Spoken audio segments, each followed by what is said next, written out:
महाराज जी, आपके चरणों में कोटि कोटि प्रणाम। महाराज जी, कई साल वीरनाश करके मानसिक रोग से ग्रसित हो चुका हूँ। पिछले 5 महीने से वीरनाश नहीं किया है, फिर भी नकारात्मक सोच नहीं जाती। महाराज जी, जोशी ने बताया कि सब शनि और राहु का प्रभाव है। कोई शनि राहु का प्रभाव नहीं, करो दुष्प्रवृत्तियां और शनि राहु ग्रसित हो चुका हूँ। पिछले 5 महीने से वीरनाश नहीं किया है, फिर भी नकारात्मक सोच नहीं जाती। महाराज जी, जोशी ने बताया कि सब शनि और राहु का प्रभाव है। कोई शनि राहु का प्रभाव नहीं, करो दुष्प्रवृत्तियां और शनि राहु को दोष दो, बेकार की बातें हैं। कोई किसी को सुख दुख नहीं देता, हमारे आचरण ही हमारे को दुख देते हैं, पक्की बात समझ लो। बोले वो अमुक ने उसको पीटा, राज कर्मचारी आपकी सुरक्षा के लिए है, लेकिन जब आप असत आचरण करेंगे तो पीट के जेल में डाल देंगे। ये राज कर्मचारी हैं, शुक्र शनि राहु केतु, ये सब राज कर्मचारी हैं। असद आचरण वालों को जलाते हैं, दंड देते हैं, और सदाचरण वालों को चाहे जिस नक्षत्र पे बैठे हो, चाहे ग्रह पर किसी भी बैठे हो, ये सदैव अनुकूल रहते हैं। ये भगवत पार्षदों को ऐसे वैसे नहीं है। करो अस्त मैथुन और शनि साढ़े चढ़ा हुआ है, इसलिए ऐसा होता है। बेवकूफी वाली बातें बच्चा है। अभी अवस्था है तुम्हारी वीरपात करने की। गेहूं की फसल तैयार हो रही है, गलेत पे हो। गलेत माने होता है दाना अभी पड़ रहा है, और आप उसको काट लो तो ना भूसा होगा ना दाना होगा, व्यर्थ जीवन चला जाएगा। कम से कम 20-22 वर्ष ब्रह्मचर्य का पालन करो, फिर गृहस्थी में जाओ। संतान तेजस्वी होगी, देशभक्त होगी, माता पिता की भक्ति कर। ये क्या है? उद्दंडता बच्चा, ये कहीं भी सुख प्रदान करने वाली नहीं। ज्योतिषाचार्य, दुनिया के आचार्य सब उसी परम पिता परमात्मा के ज्ञान को ही बता रहे हैं। जो सही माने में ज्योतिषाचार्य है, वो सबसे बड़ी ज्योतिषी है कि भाग्य विधाता हमारे कर्म है। अवश्य में भोक्तव्यम कृतम कर्म शुभाशुभम। ठीक अपने कर्म कर लो, कोई तुम्हें बिगाड़ दे तुम्हें बताना। हमारे कर्म पूर्व के या वर्तमान के, वही हमारी दुर्गति करते, दूसरा कोई सृष्टि में नहीं। को न काहू के सुख को दुख कर दाता, निज कृत कर्म भोग सुन भ्राता। बिल्कुल सिद्धांत समझ। अभ्यास गलत किया है, कोई भी देवता तुम्हें नहीं बचा सकता। गलत अभ्यास किया है, अपना नाश स्वयं कर रहे हो, किसी देवता या किसी का दोष नहीं। काले कर्म में ईश्वर मिथ्या दोष लगाए। ये आचरण गंदे बंद करो बच्चा। नाम जप करो, सात्विक आहार करो, आधा घंटा दंड बैठक मारो, व्यायाम करो, दौड़ो, अभी सब ठीक हो जाएगा। अरे पीछे गलती, यद्यपि ये गलती ऐसी पूरे जीवन भर भोगना पड़ता है, क्योंकि बाल्यावस्था का वीरपात बिल्कुल जीवन को नष्ट कर देता है। इसीलिए बालकों को गुरुकुल में रखा जाता था, चाहे वो राजकुमार हो चाहे किसी का बालक हो। वहां वो एक साधुता से जितेंद्रीय होकर के फिर गृहस्थ धर्म में जाता था। 10-20-50 वर्ष गृहस्थी में रहा, कुछ उसका बाल बाका नहीं हुआ, फिर वो विरक्त होकर के आंतरिक, फिर वो जितेंद्रीय होकर के परमात्मा को प्राप्त कर ले। आज हमारी बाल्यावस्था से मोबाइल का संग है, गंदे बच्चों का संग है, अब ये गंदी आदतें हो गई, सर्वनाश हो गया। अब सोचो ये अवस्था तुम्हारी चिंता सुख से ग्रसित होने की है, आनंद में उमगने की है, अभी नौ किशोर अवस्था है। ये तो मस्ती वाली, क्योंकि मस्ती हटा दी, अब रह क्या गया जीवन में।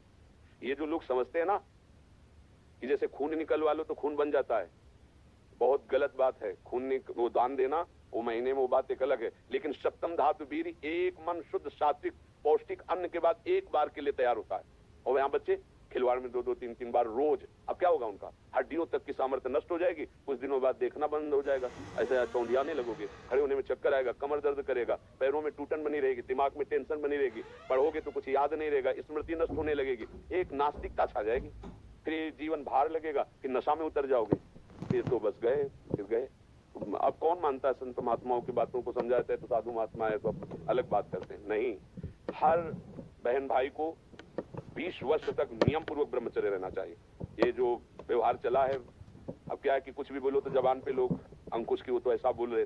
ये जो मोबाइल की सुविधा और उसमें सब गंदी बातें देखना, अब आप पढ़े लिखे हो, सर्च करो, सब आ जाएगा। ये जीवन का नाश कर देने वाली बातें हैं बच्चों के। माता पिता को इन पे सावधान लेकर के अंकुश करना चाहिए, क्योंकि वो इस समय उन्मत्त हैं बच्चे, उनको वास्तविक सत असत का ज्ञान नहीं है, तो वो अपना ही अहित करने के लिए अपना सुख समझते हैं। अपना हित कर रहे हैं, अपना सुख समझ रहे हैं। ये तो कहो भगवान की आपके ऊपर कृपा है जो आप हिम्मत करके अपनी बात यहाँ कह रहे हो।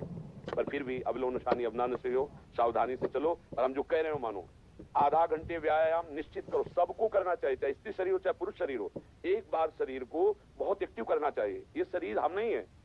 जैसे आप मोटरसाइकिल सुबह सुबह आप बैठो तो पहले क्या करते हैं, हाई रेस में डाल करके उसको एकदम गर्म करते हैं ना, तब खुल जाए। आप चलो ऐसे हाई रेस में इसको लाओ, 10-15 मिनट दंड बैठक, व्यायाम, प्राणायाम, आसन आदि के, फिर अपनी दिनचर्या करते हो तो आप संयमी रहोगे, आपके प्राण पुष्ट रहेंगे, आपका अन्न पचेगा, कोई भी चोट आदि बहुत कम मात्रा में आपको कष्ट देगी, हर बीमारी से लड़ने के सामने। अब यहाँ सुबह 10 बजे तक सो रहे, व्यायाम क्या करेंगे, प्राणायाम क्या करेंगे, आसन क्या करेंगे? सूर्य जिसके सोने पर उदय हो गया, उसकी आयु, बुद्धि, स्त्री, कांति सब क्षीण हो जाती। कौन मानता है? रात्रि के 2-2 3-3 बजे तक जगना और सुबह 10-11 बजे तक सोना, ये दिनचर्या है। तो हमारी राय है सात्विक भोजन कीजिए और व्यायाम कीजिए। करते हो व्यायाम है? कभी ये कोई ऐसा तो, और कभी कभी जो व्यायाम करते हो बीमारियों का निमंत्रण देते हैं। आज आप लगाओ 20 दंड और 50 बैठक और 5 दिन छोड़ दो, पूरा शरीर दर्द करेगा। फिर लगाओ, फिर वह दर्द करे। रोज अगर नियमित करोगे तो वही पच करके आपके शरीर को पुष्ट करेगा। ये शरीर दुर्लभ बात है, दुर्लभ हो मानुष हो देहो, लेकिन एक क्षण में नष्ट हो जाने वाला है। इसकी दुर्लभता है, संयम नियम से चलकर स्वरूप बोध कर लो या भगवत भजन करके भगवत प्राप्ति कर लो। अगर ये नहीं तो फिर क्लेश ही क्लेश, अशांति ही अशांति है। अभी सावधान हो जाओ। बिगड़ तो गया, अब ये नहीं कह सकते कि अभी कुछ नहीं बिगड़ा, बिगड़ गया। अगर कभी 25 वर्ष के बाद गलती हुई है तो हम उसे कह सकते हैं कुछ नहीं बिगड़ा, क्योंकि तुम्हारा पुष्ट है जीवन पूर्व से, अब आगे बढ़ो। लेकिन बच्चापन से ये जो रोग लग रहे, 13-14 वर्ष का बच्चा है और उसकी हालत ये है कि उसे वैद्य के द्वारा औषधियां दिला करके उसे ठीक करने की चेष्टा कर रहे हैं। क्या हुआ? ये 13-14 वर्ष की अवस्था, इसमें तो उधर वृत्ति ही नहीं जानी चाहिए, मस्ती होनी चाहिए, एक अलौकिक मस्ती। ये किशोर अवस्था है, पर आचरण और संग ऐसे हो गए कि अब कैसे कहें। सात्विक आहार करो, व्यायाम करो और थोड़ा भगवान नाम जप करो। माता पिता के चरण छूते हो? नहीं, माता पिता के चरण नहीं छूना, माता पिता की अवहेलना करना, कहां से बुद्धि आएगी? अपने बुजुर्गों को प्रणाम करना, संतों को प्रणाम करना, माता पिता, रोज बुद्धि शुद्ध होती है। प्रातः काल उठ के रघुनाथा माता पिता गुरु नाम ही माता, तो ये सब लिखी बातें रह गई। नए नए बच्चे हाय हेलो शुरू है, मिलेंगे तो क्या कहे? पहले कहते जयराम जी की, नहीं गांव में कहते थे राम राम भैया, राम राम कहते। अब क्या कहते? हाय तुम्हारा दुर्भाग्य हमारा दुर्भाग्य। ले बच्चे नहीं कहते हाय, हाय डालते हो कब? हाय ये हो गया, मतलब बुरे को कहते हैं। और यहाँ शुरुआत में भी कहेंगे कि हाय कि हमारा तुम्हारा दोनों का दुर्भाग्य है हाय, और पहले कहते राम राम, तो वो भी बोले राम राम भैया राम राम। 4-6 बार नाम हो गया, कितना मंगल नाम हुआ। पहले नाम रखे जाते थे, राम कुमार, शिव कुमार, कृष्णदास, ऐसे। और अब क्या नाम? गप्पू लप्पू, जब तक क्या नाम, मतलब उनका कोई अर्थ नहीं, कोई महत्व नहीं। ये माया का खेल बड़ा विचित्र है, फंसाता चला जा रहा है ऐसी जगह जहाँ कहीं भी। अरे नारायण ने नाम पुत्र का रख दिया तो उसको भगवत प्राप्ति हो गई।